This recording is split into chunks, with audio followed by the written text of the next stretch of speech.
ស្រឡាញ់ហើយហើយជាឈឺចាប់បំផុតហូរមកដល់អូនធ្លាប់គិតថាបងជាម្ចាស់នៃជីវិតអូនតែបែរជាបងនេះដែលជាអ្នកធ្វើឲ្យអូនស្រក់ទឹកភ្នែកទៅខូចចិត្តទៅវិញអូនខុសធ្ងន់ណាស់ដែលជ្រើសរើសបងតើដឹងទេចរណៃនាងណាធ្វើឲ្យអូនយំបងខំចិត្តដើរចាក់ចេញពីស្ងួនចំឡើយចាក់សុំនួប្រឹងសួរចង់ដឹងចិត្តបងនោះល្អមានអូនខ្លះតែរាល់ថ្ងៃមិនមែនជីកសារើអំពើបងធ្វើឆ្កងបងភ្នែកបងចិត្តព្រោះស្នេហ៍ថ្លៃ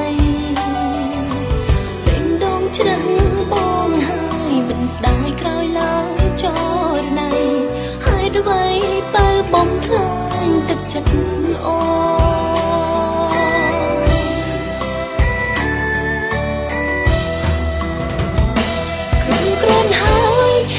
ប៉ុននេះខំគ្រានាងខំរហូតជ្រឹងយកបងស្រីមានអារម្មណ៍ខំពេកហើយស្ងួនឈប់ឲ្យអូនខជាងនេះជឿត្រឹមនេះបងចិនហើយបងលែងចង់ខំឆ្កងឲ្យបងក្បត់ទៀតហើយថ្លៃទោះបីជាអូនមិនអាចបញ្ចុំទឹកភ្នែកមិនឲ្យហូរប៉ុន្តែអូនអាចធ្វើចិត្តរឹងមិនឲ្យបងឃើញអូនឈឺពីឈឺចាប់ស្រីពេលនេះគ្រាចុងក្រោយដែលបងបានលើអូនត្រូវធ្វើចិត្ត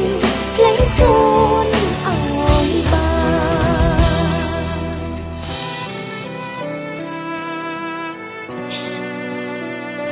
សុំកុំឲ្យអូនឃើញអំពើអាក្រក់របស់បងច្រើនជាងនេះទៀតអីសូមបញ្ចប់ទៅកុំឲ្យមានអារម្មណ៍រត់ទៅខុសច្រើនជាងនេះទៀត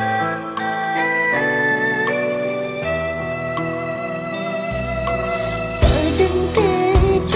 រណៃនាងណាធ្វើឲ្យអូនយំបងខំចិត្តដើរចាក់ចេញពីស្ងួនចំឡើយចាក់សុំនួប្រឹងសួរចង់ដឹងចិត្តបងនោះល្អមានអូនខ្លះតែរាល់ថ្ងៃមិនមែនជីកសារើអំពើបងធ្វើឆ្កងបងភ្នែកបងចិត្តព្រោះស្នេហ៍ថ្លៃពេញដងជ្រឹះបងហើយមិនស្ដាយក្រោយឡើយចរណៃហើយអ្វីបើបងខ្លាញ់ទឹកចិត្តអូ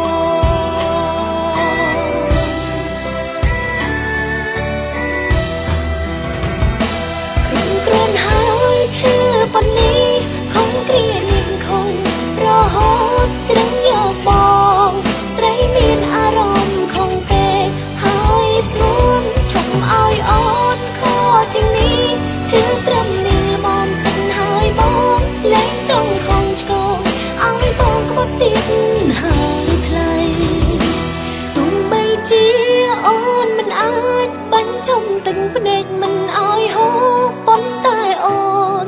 អាចធ្វើចិត្តរឹងមិនឲ្យបងឃើញអូនឈឺពីឈឺចាប់ស្រីពេលនេះគ្រាចុងក្រោយដែលបងបាន